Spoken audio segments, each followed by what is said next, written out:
Donc le temps et le changement vont toujours de pair.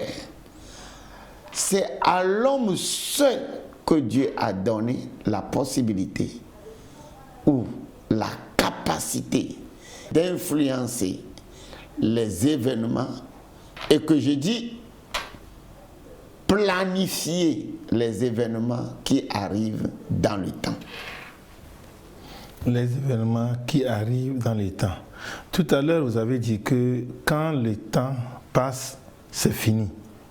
Mais comment comprendre alors le fait que nous quittons le mois de janvier, présentement nous sommes en janvier, et en décembre, on dit bientôt nous allons rentrer dans le mois de janvier.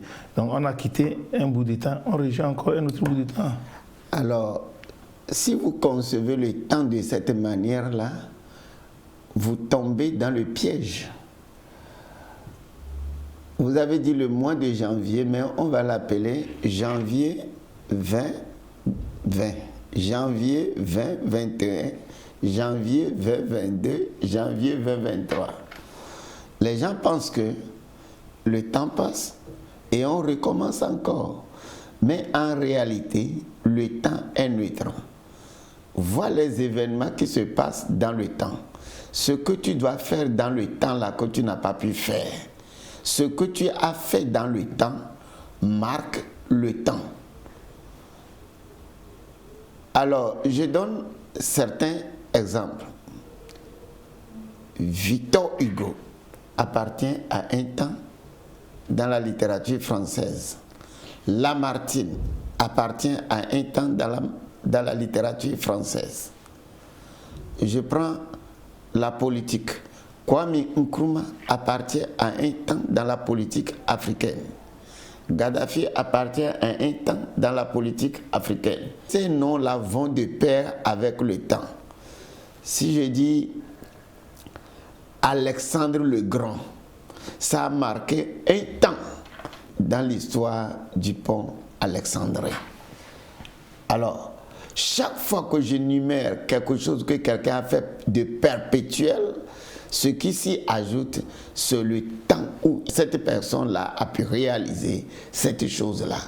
Donc, le temps n'est pas quelque chose qui va et qui revient. Donc, si je n'ai pas pu faire aujourd'hui, je vais le faire demain. Attention, si vous voulez le faire demain, on parlera de racheter le temps. Comment? Je suis obligé de faire double. Je suppose qu'en ce mois de janvier 2023, je dis, je vais faire une conférence publique. Janvier est passé, je n'ai pas pu faire. Alors, pour le mois de février, je veux le faire.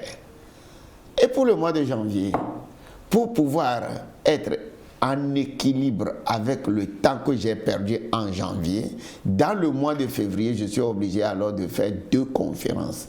Là, on va dire que j'ai racheté le temps. Mais si ça passe, et puis vous voyez ce temps-là passer, vous l'avez observé passer, c'est fini pour toujours, c'est rentré dans l'histoire, c'est n'est plus récupérable. Alors celui qui perd le temps hier doit tout faire pour racheter cela demain.